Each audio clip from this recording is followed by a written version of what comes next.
নমস্কার বন্ধুরা, আজকে একটা টিফিন রেসিপি মানে জলখাবারের রেসিপি দেখাবো।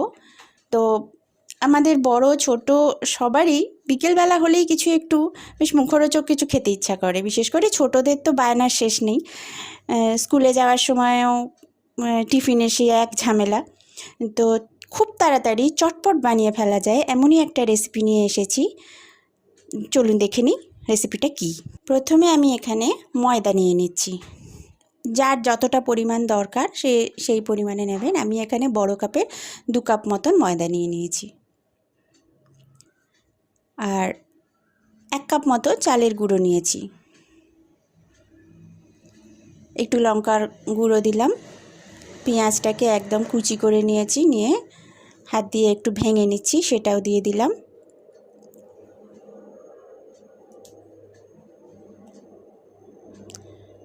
ঝাল যে যেরকম খাবেন সেই বুঝে কাঁচা লঙ্কা, ধনেপাতা কুচি,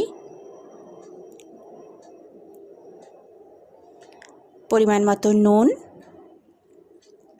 একটু চিনি দিলাম আর ডিম দিচ্ছি।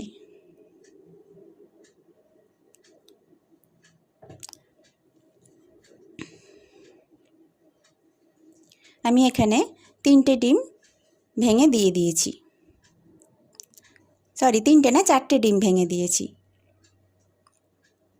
এবারে জল দিয়ে এটাকে ভালো করে মেখে নিতে হবে। একটা গোলা তৈরি করতে হবে, ব্যাটার বানাতে হবে। অল্প অল্প জল দিয়ে আস্তে আস্তে এটাকে মেখে নিতে হবে। বেশি একসঙ্গে জল দিয়ে দিলে ঠিক মতন গোলা যাবে না, অসুবিধা হবে। তাই অল্প অল্প জল দিয়ে এটাকে ভালো করে সমস্ত উপকরণগুলো মিশিয়ে নিতে হবে।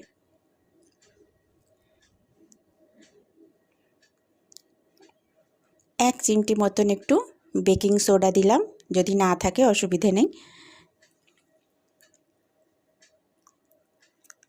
আবারও একটু জল দিলাম, দিয়ে একটু ঘন ঘন করে একটা ব্যাটারের মতন বানিয়ে নিলাম। খুব বেশি পাতলা হবে না। আমি এখানে একটু আদা রসুন বাটা দিয়েছি, যদি আপনারা না চান তাহলে দেওয়ার দরকার নেই, আদা রসুন ছাড়াই দিতে পারেন।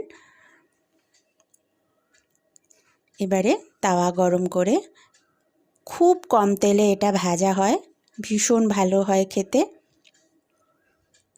আমি জাস্ট একটুখানি অয়েল ব্রাশ করে নিলাম, নিয়ে এবারে যেভাবে ধোসা বানানো হয় ঠিক ওই টাইপের আমি হাতায় করে দিয়ে এটাকে ছড়িয়ে দেবো চারিদিকে।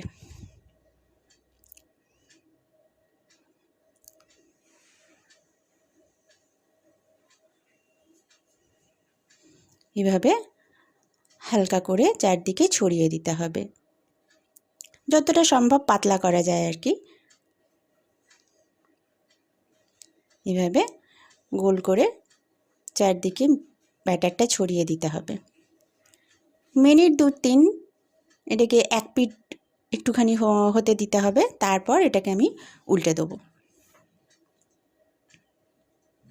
দেখুন ওপর থেকে বেশ শুকিয়ে গেছে। আমি হালকা একটুখানি তেল পাশ থেকে ছড়িয়ে দিলাম। এবার আমি এটাকে উল্টে দেবো। এইরকম দেখতে হলো। এবার আবারও একটুখানি তেল ওপর থেকে ব্রাশ করে দিলাম। এভাবে এপিট ওপিট করে বেশ একটুখানি হালকা লালচে রং ধরবে, তুলে নেব। আর পুরো ব্যাপারটা কিন্তু মিডিয়াম কিংবা লো আঁচে করতে হবে। হাই ফ্লেমে করলে কিন্তু ধরে যাবে, ওপর থেকে পুড়ে যাবে, ভিতর থেকে কাঁচা থেকে যাবে। দেখুন ঠিক এমনি করে 2 পিঠ উল্টে উল্টে ভেজে নিতে হবে। এটায় না আছে কোনো মাখামাখি ঝামেলা, না কোনো বেলাবেলি ঝামেলা। এক কথায় বলতে গেলে ডিমের পরোটা। খুব ভালো লাগে খেতে। সস দিয়ে বাচ্চাদের কাছে দিলে তারা খুব ভালোবেসে খাবে, আর বেশ পেট ভরাও হয়, অনেকক্ষণ পেটে থাকে জিনিসটা। আমার হয়ে গেছে, একটা ডিমের পরোটা রেডি।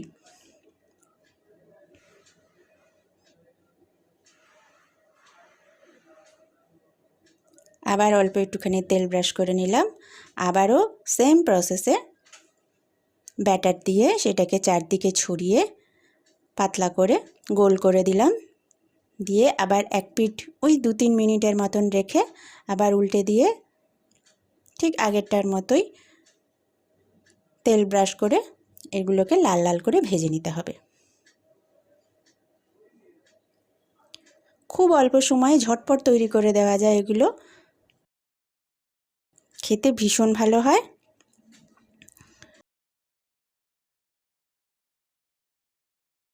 তো তৈরি হয়ে গেছে আমার ডিমের পরোটা। সস দিয়ে সার্ভ করুন গরম গরম। তো অবশ্যই বন্ধুরা, যদি আপনাদের এই রেসিপিটা ভালো লেগে থাকে তাহলে আমার চ্যানেলে সাবস্ক্রাইব করুন আর পাশের বেল অপশানটা টিপে দিন, যাতে আমার পরের ভিডিওর নোটিফিকেশান আবার আপনাদের কাছে পৌঁছে যায়। ধন্যবাদ বন্ধুরা ভিডিওটা দেখার জন্য।